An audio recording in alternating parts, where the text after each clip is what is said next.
Let's get it. Hey everyone, welcome to a brand new video. Make sure to like this video, subscribe with notifications on. Most of you are not subscribed, so do that. Anyways, let's get on with the video.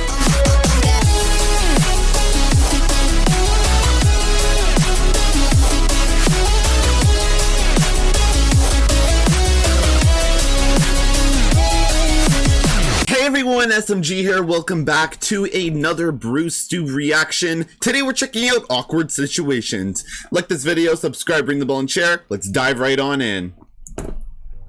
Alright, now throughout my life, I've experienced plenty of awkward situations. I don't know if I'm like some sort of awkwardness magnet or what. Yeah, I've done a lot of awkward stuff in my past too.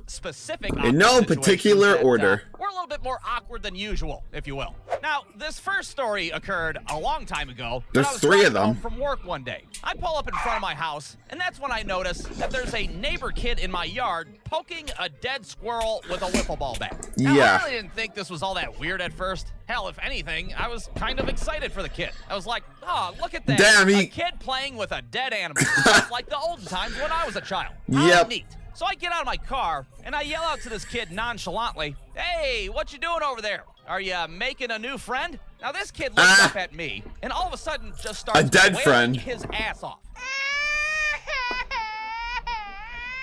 Now, I don't know if you've ever accidentally made a child cry openly in public, but it's a wildly uncomfortable situation to be in. He runs over to his dad, who's cutting the grass at the time. And side note, I don't really know this kid's dad all that well. I mean, we've been neighbors for years at this point, but we've only really had one actual conversation before. And that conversation went something along the lines of me being like, hey there, neighbor, how's it going? Oh, okay. Well, I'll probably go fuck myself. How about that? Goodbye. The guy cuts off his lawnmower, and he says to me, how did he put it? Oh, yeah, that's right. He said, what the fuck did you just say to my kid? Now, at first, I didn't know what to say. I mean, everything happened so fast. I thought I just asked the kid what he was doing. But judging by his reaction, hell, I might have Yeah, the dad did not like that. And then I was going to go kill his family dog. I just asked if he was making a new friend. With a dead fucking squirrel? Yeah. That's kind of weird when you put it like that. Yeah. You never talk to my kid again, you fucking pervert. What the hell's the matter with you? And just like that, that was the end of the discussion. He went back to cutting his grass. I'm labeled as the fucking neighborhood pervert now. And for the rest of the years that I lived there, I'm pretty sure he slandered my ass silly to the rest of the neighborhood. Hey, watch out for this guy. He'll fucking try to get your kid to play with dead animals. Be on the lookout. So in this instance, I decided I'm just not going to talk to people anymore. To have a casual conversation. Because one minute you're asking a kid a question, and the next minute you're on a goddamn registry of some sort. Okay. Stupid. But even having kids do weird stuff with my mouth shut, I still animals. find myself in plenty of awkward situations. Like, for example, not too long ago, I was at Kroger's buying beer. And Kroger's, for those of you that don't know, is a grocery store in the Midwest. You might have like an Albertsons where you live, or like a Winn-Dixie, or whatever the fuck Florida people have. But here we have Kroger's, a.k.a. K. Rogers, a.k.a. Kenny Rogers. Kenny Rogers. So anyways, I'm at Kenny Rogers with my case of Miller Lite, when suddenly my wife calls me up on the phone, and she's like, hey, sorry to make you do this, but I really need you to buy me a box of tampons. And please, for the love of God, don't make this into a shitty little internet cartoon. Now, I know a lot of husbands are embarrassed to buy lady products for their wives. They get all paranoid for whatever reason, like somebody's gonna call their ass out, like, sick, look, this dude's buying tampons. Those are for women, you sick fucking pervert. But I don't get embarrassed. That's never been an issue for me. Hell, if anything, I'll hoist that damn box of tampons above my head like it's a fucking Stanley Cup. It's all of Kenny Rogers. I am a man buying tampons for my bleeding wife.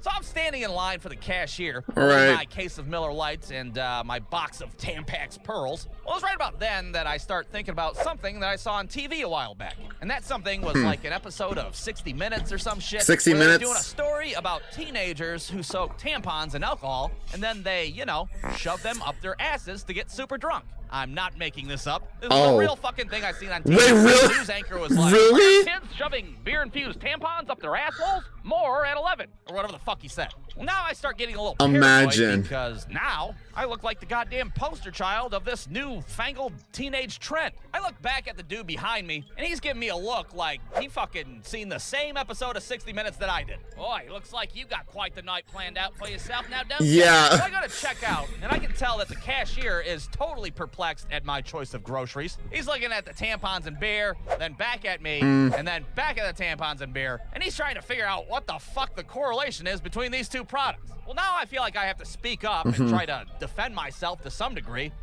Look, it's really not what it looks like, okay? What's not what it looks like? The beer and the tampons. I'm not, like, doing anything weird with them. Why would I think that in the first place? Oh, you know, because apparently teenagers soak these things in alcohol, and then they shove them up their assholes. What the fuck are you talking about? You know what? Never mind. Forget everything I said. I have to leave now. And then I promptly ran out of that Kenny Rogers like the building was on fire, and I haven't been back there since. Crikey, that pervert's totally jamming them things up his bumhole. All right, so now all of a sudden I'm the neighborhood pervert, and I'm the guy who shoves tampons up my ass. Asshole pervert situation. I'm building for myself. What can I say? And what could the third one be? Has less to do with me and more to do with a couple of friends of ours. Now, these aren't exactly close friends, I would say. At least not close enough for me to not tell this story to the general public. But I will change their names in this shitty cartoon to protect their privacy, if you will. So this story begins with me and my wife going on a canoe trip with our friends, Jimothy and Stenifer. This wasn't a very crazy canoe trip that we took. It was only like 4 hours or so. You shoot your ass down a river and try not to drown. Then they pick you up in a van and take you back to the parking lot. Nothing awkward about that, right? Well, after the trip's over, we're standing there waiting for the shuttle to pick us up, and good old Jimothy over here starts talking about this vacation that they took in Wisconsin. Dude, Wisconsin is badass. There's fucking cheese, and there's cows, and there's more cheese. Now, I did not give a fuck about this story to begin with because, well, who the hell takes a vacation to Wisconsin in the first place? But I try to be polite. I stand there and listen to a story. Oh, well, that's pretty neat. Wisconsin, huh? Never heard of the place. Well, Jimothy decides to pull out his phone to show me this Airbnb that they stayed at, and this is where things get a little weird. Now, you have to understand that all this happened in a matter of seconds, so I'm gonna have to slow things down and do a little play-by-play. First, Jimothy pulls out his phone. He then pulls up his web browser. On his web browser was a Google search that I'm assuming Jimothy Googled prior to this canoe trip. And that Google search, of course, was pegging for beginners. What? Now, if you're not familiar with what pegging is, well, my ass is not going to tell you. That's a version of the birds and bees. I know. I know what it is. I've seen Hell of a Boss. I know what it is. Between Jimothy and Stenifer, and I'm sure neither of their asses wanted me to know about it. Well, in the fraction of the second that this all you guys know what strap-ons are? His ass abruptly turns off his phone, and he's like, "You guys want to talk about something else? Fuck Wisconsin. Canoeing is fun, wasn't it? I love canoeing so much." Now, I don't know how you're supposed to handle a situation such as this, but I just pretended that I didn't see what I saw, even though I totally saw what I fucking seen. All I can say is that van ride back was extremely awkward, and casual conversation was very difficult.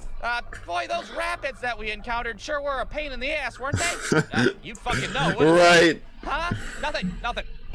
Yeah, at least it was nice and calm on that last peg of the river. So yeah, there you have it. There's 3 awkward situations that I really wish I was. Peggers can't be choosers. 2 out of the 3 stories had to do with things being inserted into asses. But you're right. Meatloaf said 2 out of 3 ass stories ain't bad. Ain't bad. Timothy, if you're out there watching this, which, you know, there's a good chance that you are, I'm sorry I had to slander your ass 6 ways to Sunday, and I wish you no hard feelings whatsoever. Unless, of course, those hard feelings are in your asshole. Then I want all the hard feelings. All of them in the whole wide world. The end. Wow. Brewstew.com. Brewstew.com.